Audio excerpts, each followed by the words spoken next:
Պարոն Սաղաթելյան, ձեր մեկնաբանությունը, ձեր գնահատականը Սամվել Կարապետյանի շուրջ տեղի ունեցող գործընթացին։ Երեք այդ մասին արդեն ասել եմ, որ ակնհայտ է բոլոր ազդեցիկ անձանց, ովքեր կանգնած են Հայ Առաքելական Սուրբ եկեղեցու կողքին, ովքեր այս ժամանակահատվածում օգնել են Արցախին, բարձրաձայնում են Արցախի հարցի մասին, այս իշխանությունների կողմից թիրախ է։ Հետևաբար այս ամբողջ հալածանքները, բռնությունները, այս ամեն ինչ որ կատարվում է, պետք է նայել այդ կոնտեքստը։ Մնացածը արդեն փաթեթավորման հարց է, իսկ Նիկոլ Փաշինյանը իր սերիկայություններով դրա վարպետն է։ Հաստորեն եկեղեցուն աջակցել նշանակում է իշխանությունը զավթել, սա է այս իշխանությունների եւ ուժայինների տրամաբանությունը։ Տեսեք, այս իշխանությունների տրամաբանությունը շատ հստակ է, վերացնել բոլոր դիմադրության օջախները, ազգային ուժերին, անհատներին, հեղինակություն, միջազգային կապեր, իրենցից ինչ-որ բան ներկայացնող մարդկանց, սա նաև իրենց վախի ցուցիչն է, որը շատ հետևողականորեն փորձում են այս ճանապարհով վախեցնել, լռեցնել, սա շատ ուղերձ է նաև բոլոր այն գործարարներին, որ եթե թուրքական պահանջների հետ հաշտ չեք, ձեզ սա է սպասում։ Ու սա շատ-շատերին մեկ անգամ եւս մտածելու տեղիք է տալիս։ Նաև նրանց, ովքեր մտածում են, որ իրենց հերթը չի հասնելու, այս պետք է բոլորը տեսնեն, գիտակցեն, հասկանան խորությամբ, թե ինչ է կատարվում մեր շուրջ, մեր երկրի ներսում եւ իրական թշնամիները ինչ են անում մեր պետությանը։ Եկեղեցու մասին չէ, այլ Հայաստանի Հանրապետության մասին է, փորձ է արվում, տպավորություն ստեղծել Հայաստանում կարող են գալ ինչ-որ մարդիկ, ինչ-որ տեղից ու իրենց ձևերով ասած ինչ-որ բան անել, ասում է, եթե կոնկրետ լուծումներ ունի Հայաստանի Հանրապետությունն ու չի հանդուրժի ինքը, որը որևէ մեկի դեսում պետք է նման բաներ ասի։ Դա ինչ է ասել մարդ, ասել է եկեղեցու կողքն է։ Նիկոլ Փաշինյանը Հայաստանի ինքնիշխանությունից, պետությունից, պետականությունից խոսելու իրավունք չունի, որովհետև ինքը Հայաստանի ինքնիշխանության և պետականության առհասարակ թշնամին է։ Դա ակնհայտ է։ Իսկ այն մյուս հայտարարությունը, որ պետք է ազգայնացվի, պետականացվի հեծը եւ այլ նմանատիպ կառույցներ, դա այդ շատ հստակ պետք է հասկանանք ինչի մասին է խոսքը։ Առհասարակ ռուսական կապիտալով ընկերությունները, հեծը կլինի, վաղը կլինի Գազպրոմ Արմենիան, հետո Քաջարյանը, միսօրը հարավկովկասյան երկաթուղիները, ինքը պետք է ազգայնացման անվան տակ խլի, որ այս ամեն ինչը հասնի Թուրքիա։ Այսա սրա քաղաքականության վերջը եւ սենց մեծ կապիտալով փորձում ամսի 20-ին գնալ Թուրքիա ներկայացնելու, թե տեսեք ես ինչեր եմ անում, եկեղեցու դեմ պայքարելով, գործիչների դեմ պայքարելով, շատ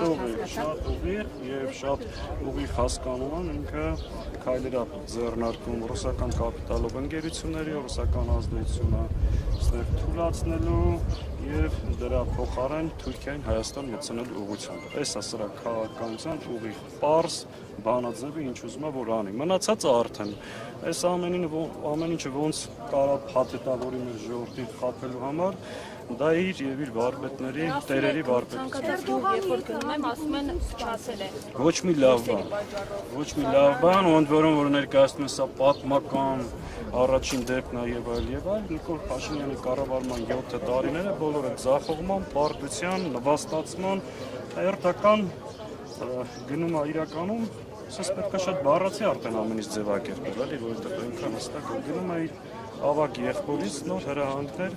ստանալու համար։ Իսկ եթե այն խոսակցությունը, որ կա այն օրակարգը նաև գնում է Անկարայում քննարկել Բաքվի հետ այսպես կոչված խաղաղության պայմանագիրը, որ իրականում կապիտուլյացիա է, ու արդեն Թուրքիան միջնոր դառնում հայ-ադրբեջանական հարաբերություններին, նրանով արդեն ամեն ինչ ասված։ Պարոն Սաղաթելյան, իսկ ինչ եք անում ձեր քաղաքական ուժը կանխելու այս սցենարները, որոնց մասին նշում եք։ Դուք ես հարցը սենց առանձնად ինձ հետևական տալիս ես սիրով ամեն անգամ պատասխանում եմ։ Ասնով 5 տարվա ընթացքում կարծում եմ ինչ ենք արել բոլորի աչքի առջևը, առհասարակ այդ հարցը պետք է տակ նրանց, ովքեր մինչև հիմա որևէ բան չեն արել եւ շատ հստակ ասում եմ, այս բանը լուրջ խորհրդակցություններ են տեղի ունենում ավելի խորքային գործընթաց սկսելու համար, ավելի կոնկրետ գործընթացի ենթադրում են այլ գործողություններ, ավելի կոնկրետ, ավելի հստակ ես մանրամասն չեմ կարող վերջնական ասել, բայց կարող եմ հստակ ասել, որ կա խորհրդակցություն տարբեր ուժերի կամ գործիչների միջև ստեղծված իրավիճակում համարժեք քայլեր ձեռնարկելու համար։ Պարոն Սաղաթելյան, երբ Փաշինյանը նամակների միջոցով օրինակ նույնիսկ ԲԴԽ-ի նախագահ է աշխատանքից հանում, այս պարագայում դատարանից ինչ ակնկալիք ունեք։ Առհասարակ Նիկոլի դատարաններից մեծ ակնկալիք ունենալը լուրջ չի, բայց քանի որ գործը շատ ջուր է, շատ ծիծաղելի է, ծաղրի առարկա է սա ամեն ինչը, դրա համար միշտ ինչ-որ մի տոկոս հույս ունես արդարության, չգիտեմ, ողջամտության, բայց ընդհանրապես Նիկոլի տիրապետության պարգևատրված դատարաններից մեծ հույս ունենալ չի կարող։ Սաղաթելյան, տարածաշրջանային իրադարձությունների, եթե կարելի է անդրադառնանք, Իրանի հայ համայնքից արդեն ներկայացուցիչներ ունեն, ովքեր փորձում են վերադառնալ Հայաստան սահմանների սահմանները, խոսում եք իրենց հետ ինչ կապ ունեք, ինչ չեք կատարում։ Ես այսօր մեկ ժամ առաջ եմ խոսել Իրանի